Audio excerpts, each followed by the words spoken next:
दोस्तों, स्वागत है एक बार फिर से आप लोगों का सक्सेस क्लासेस में। देखो हम लोग जो कि मैथ्स विभाग वाला चैप्टर जो कि पढ़ रहे थे, इसमें अभी तक हमने देखो सामाजिक क्रिया आदर्श प्रारूप का जो टॉपिक था वो हमने देख लिया था। आज हम शक्ति एवं सत्ता के बारे में बात करेंगे जो एस पांडे के बुक में यहाँ पे दिया हुआ है। ठीक है, तो चलिए देखते हैं आज का हमारा जो टॉपिक है शक्ति एवं सत्ता के बारे में। इसको थोड़ा सा जूम आउट कर लेते हैं, आपको बेहतर दिखे। ठीक जी, यहाँ पर ठीक है अभी ठीक है।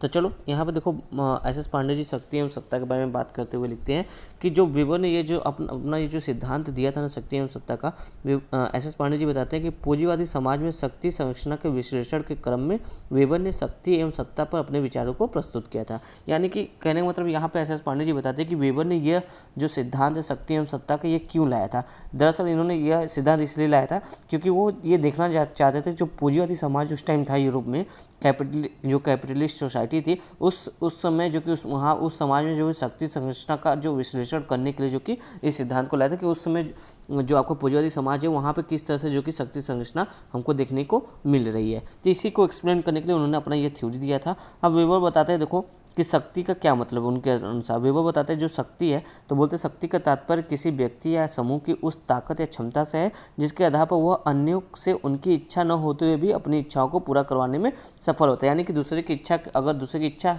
नहीं भी है तब भी आप उससे अपना काम करवा लो, तो जो आप जिस वजह से ये काम करवा लेते हैं उसी को क्या बोल रहे हैं यहाँ पे शक्ति बोल रहे हैं। ठीक है, अब देखो ये वेबर आगे बोलते हैं कि मानव समाज में शक्ति दो रूपों में पाई जाती है। मतलब वो जो आपका पूंजीवादी समाज था उसका अध्ययन किया तो उस हिसाब से इन्होंने बताया कि ये शक्ति दो रूपों में हमको देखने को मिलती है। पहला आपका वैध शक्ति, दूसरा अवैध शक्ति। तो यहाँ पे वैध शक्ति क्या है? वैध शक्ति मतलब ऐसी शक्ति यानी जो ऐसे आदेश जिसमें जनता की सहमति हो, यानी जनता स्वीकार कर लिए। अगर कोई व्यक्ति किसी को जनता को आदेश दे रहा है और जनता जो कि उसके आदेश को मान ले रही है बड़े सहजता से बिना किसी दिक्कत समस्या के, तो ऐसी मतलब जनता ने उनको अधिकार दिया कि आप जो कि हमारे संबंध में इस तरह के कानून बना लीजिए, इस तरह से कुछ निर्देश वगैरह आदेश दे सकते हैं हमारे विकास को लेकर। तो ऐसे शक्ति को वैध शक्ति बोला गया। अवैध शक्ति मतलब वही समझिए कोई आपसे अपने बल के आधार पर जो कि आपको डरा धमका के जबरदस्ती आपकी इच्छा के विरुद्ध जो कि काम करवाने के प्रयत्न करता है, भले वो इलीगल तरीके से, गैर कानूनी तरीके से। ठीक है, जैसे आपका देख लो चोर होते हैं, डकैत होते हैं, वो आपसे डरा धमका के आपसे पैसे ले लेते, लूट लेते, तो वो किस तरह शक्ति का प्रयोग करे आपको लूटने के लिए? अवैध शक्ति का। तो इसी आधार पर ये बताते हैं ये शक्ति दो प्रकार की होती है, एक वैध दूसरी अवैध। अब देखो ये शक्ति को इस तरह से यहाँ बताते हैं, वही वैध शक्ति अवैध शक्ति। आगे यहाँ पे एस पांडे जी लिखते हैं कि शक्ति का यह वैध रूप ही सत्ता कहलाती है। यानी जो वेबर कहते हैं जब शक्ति को वैध रूप मिल जाता है, यानी कि एक नियम कानून के थ्रू, जैसे आपका संसद वगैरह, पार्लियामेंट हो गया, राजा हो गया, जब वो जो कि कोई नियम आदेश देता है और उसको जो कि जनता मानती है, तो ऐसे जो आदेश होते हैं, ऐसे जो शक्ति होता है उसको, उसका जो वैध रूप ये है, इसी को जो कि सत्ता कहा जाता है। ठीक है, आपको समझ में आ गया होगा। अब देखो यहाँ पे कहा जाए कि दूसरे शब्दों में इसको समझो और विस्तृत में, तो कहा जाए कि दूसरे व्यक्ति के व्यवहारों को व्यवस्थित या नियंत्रित करने तथा उनके संबंध में निर्णय लेने में मान्यता प्राप्त अधिकारों का या शक्ति के वैधता युक्त प्रयोग को ही सत्ता कहा जाता है। यानी कि देखो अगर सरकार आपके पक्ष में या कोई नियम कानून लाती है, कोई लॉ लेके आई, कोई बिल लेके आई और उसको पास करती है, ठीक है, तो हो सकता है समाज के एक वर्ग के लिए वो अच्छा ना हो, लेकिन समाज के बृहद वर्ग के लिए वो अच्छा हो। ठीक है, कोई नियम कानून लाती है सरकार तो अब इससे क्या हुआ, अब ये चूंकि ये गवर्नमेंट ने अपना लॉ लेकर है तो जो जनता यहाँ पर है नीचे, जो जनता पूरी है वो इसको एक्सेप्ट करेगी, इसके आदेश को मानेगी। और क्यों? क्योंकि जनता ने ही इनको पावर दिया कि आप जो कि हमारे संबंध में, हमारे विकास के संबंध में लॉ वगैरह बनाइए। तो ऐसी शक्ति को वैध शक्ति यहाँ पे या फिर सत्ता इसको कहा जा रहा है, ऐसी वैध शक्ति को। ठीक है, अब देखो यहाँ पे बोला जा रहा है, वेबर बता रहे हैं कि सत्ता व्यवस्था, किसी भी समाज में सत्ता व्यवस्था यानी वैध शक्ति का होने के लिए जो कि कुछ निम्न तत्व होना आवश्यक है।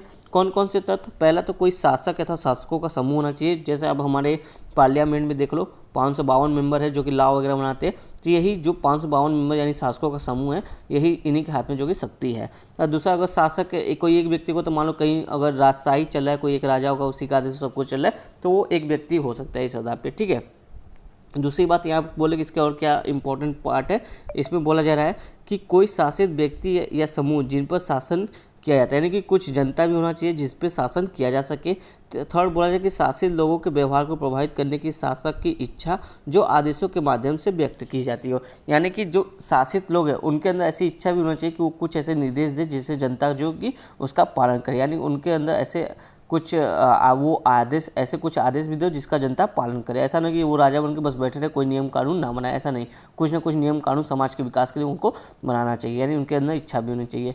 4th पॉइंट बोला जाए कि शासित द्वारा प्रदर्शित आज्ञा पालन करने के रूप में शासकों के प्रभाव का प्रमाण, यानी कि जो जनता है वो जो आदेश दिया जा रहा है ऊपर से, जो मंत्री या जो आपके विधायिका है जो लॉ वगैरह बना रही है, उनके आदेशों का जो हम पालन करें, तो इसमें क्या बोला जाए कि ऐसा ना हो कि उनके जो आज्ञा का पालन किया जा रहा है वो ऐसा ना हो कि ज़बरदस्ती किया जा रहा है। मतलब एक प्रमाण होना चाहिए कि हाँ, मतलब कि जनता अपनी मर्जी से जो कि उनकी आज्ञा का पालन करे। क्यों? क्योंकि जनता ने उनको पावर दिया है, जो आपके नेता मंत्री है जिन्होंने लॉ लाया, उनको ये पावर दिया है कि आप जो कि इस संबंध में नियम कानून बनाइए, हम उसका पालन करेंगे। तो वही बात यहाँ पे कहा जा रहा है। तो ये कुछ इसके मुख्य तत्व यहाँ बताए जा रहे हैं। अब देखो यहाँ पे जो कि सत्ता के प्रकार की बात की जाए, इसकी सत्ता के टाइप्स, तो यहाँ पे वेबर जो है वो सत्ता के 3 प्रकार की बात करते हैं समाज में, विभिन्न समाज में। तो बोलते पहले तर्क विधिक सत्ता, दूसरा बोलते परंपरागत सत्ता, तीसरा बोलते करिश्माई सत्ता। चलो बारी बारी से देखते हैं कि ये तीनों क्या है। तो पहला इन्होंने बोला है कि तर्क विधिक सत्ता का निरूपण लक्ष्य उन्मुख तार्किक क्रिया से होता है, जो तार्किक आधार पर निर्मित लिखित कानूनों एवं नियमों पर आधारित होता है। कहने का मतलब कि इस तरह का जो सत्ता होता है ना, वो पूरा एक नियम कानून पूरा लिखा होता है। कहने का मतलब आप समझो सीधा सीधा, अगर डेमोक्रेसी में देखो तो संविधान, जो हमारा संविधान है वो क्या है, सभी नियम कानून या किस तरह से भारत की राज्य व्यवस्था चलेगी उसका एक पूरा लिखित दस्तावेज है। ठीक है, यहाँ पर देखो लिखित है ना, ये हमारा संविधान। तो इसी आधार पर पूरा राज्य व्यवस्था भारत का चलता है। तो एक तरह से ये क्या होगा, किस में आएगा, हमारा जो सत्ता, हमारे देश में जो सत्ता है वो किस में आएगा, तर्क विधिक सत्ता के रूप में ही आएगा। तो वही बात क्या है, यानी कि जहाँ जहाँ डेमोक्रेसी आधुनिक, जो आधुनिक समाज दिख रहा हो यहाँ पे, वो सभी क्या किस में आएंगे, तर्क विधिक सत्ता के अंतर्गत आएंगे।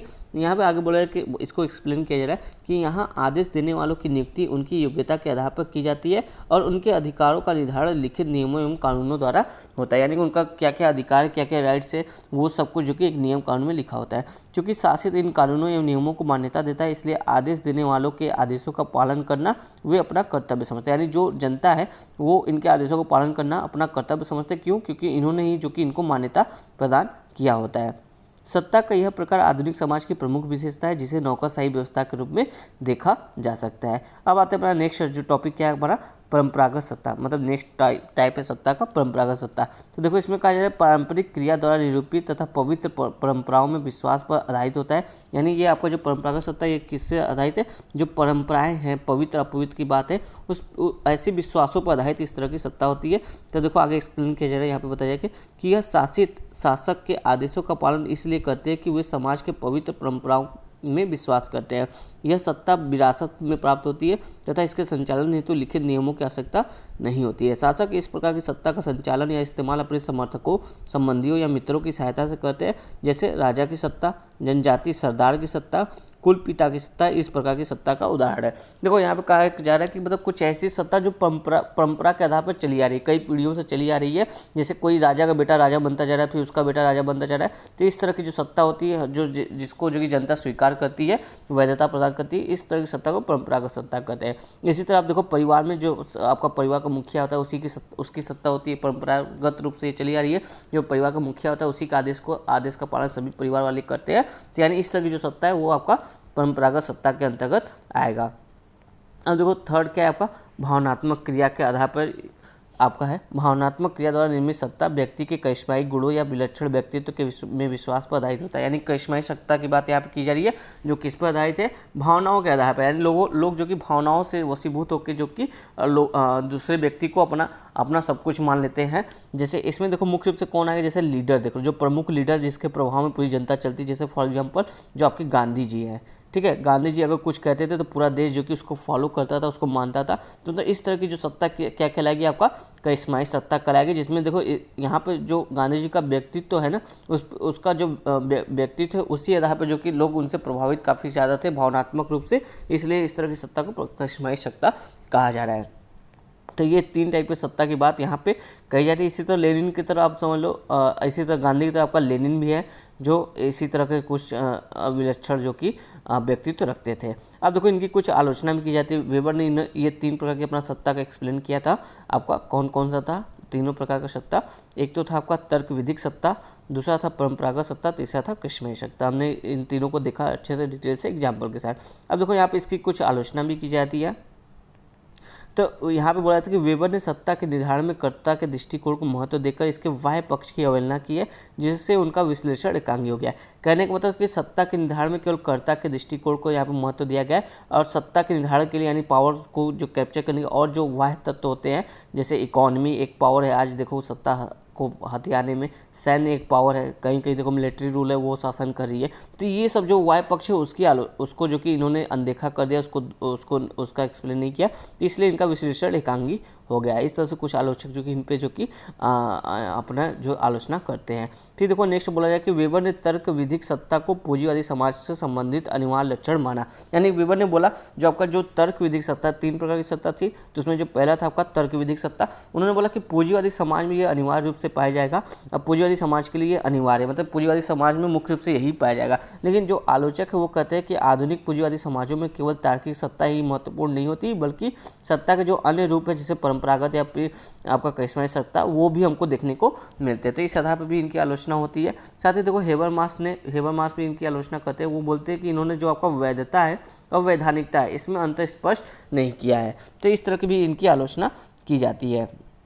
तो इस तरह से वेबर के नौकरशाही जो ये अपना देते हैं सिद्धांत, उसकी आलोचना यहाँ पे कही जाती है। अब फिर देखो यहाँ पे एक और बात यहाँ पे लिखी जाती है कि देखो जब वेबर का आलोचना किया जाता है तो वेबर बोलते हैं अपने आलोचना के बाद उसके जवाब में कि वेबर ने यह स्पष्ट किया कि सत्ता का यह जो प्रकार इन्होंने बताया 3 तरह की सत्ता, यह एक आदर्श प्रारूप है, यानी एक मॉडल है, काल्पनिक मॉडल। ऐसा नहीं कि ऐसा सब जगह पाया जाए, ये वास्तव में ऐसा ही हो, ऐसा नहीं है। ये बोले कि सिर्फ सत्ता का अध्ययन, जो शक्ति और सत्ता है उसका अध्ययन करने के लिए यह एक तरह से इन्होंने एक आदर्श प्रारूप बताया है, और व्यवहार में इतिहास के किसी भी युग में इनमें से कोई भी प्रारूप समाज में शुद्ध रूप से नहीं पाएगा। यानी कि कोई भी ऐसा नहीं, किसी भी समाज में केवल एक ही टाइप का सत्ता पाएगा, दो मिक्स पाया जाता है। कहीं देखो तार्किक सत्ता के साथ परंपरागत सत्ता भी देखने को मिलता है, करिश्माई सत्ता भी देखने को मिलता है, मतलब केवल कोई एक सत्ता किसी समाज में देखने को नहीं मिला, ऐसा वेबर खुद कहते हैं। क्यों? क्योंकि ये एक आदर्श प्रारूप उन्होंने बस बताया कि इस आधार पर जो कि हम शक्ति और सत्ता का अध्ययन कर सकते हैं।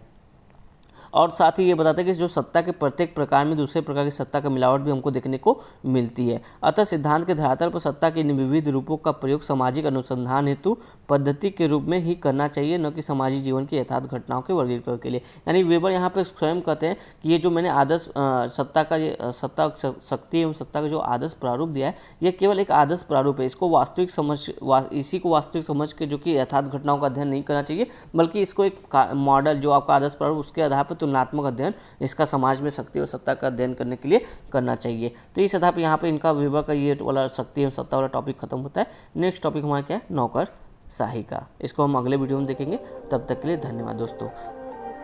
और जो भी सर एंड मैम अभी तक चैनल को सब्सक्राइब नहीं किया, देखो नीचे सब्सक्राइब का बटन आ रहा होगा, आप लोग सब्सक्राइब करके चैनल के साथ जुड़ जाइए। धन्यवाद दोस्तों।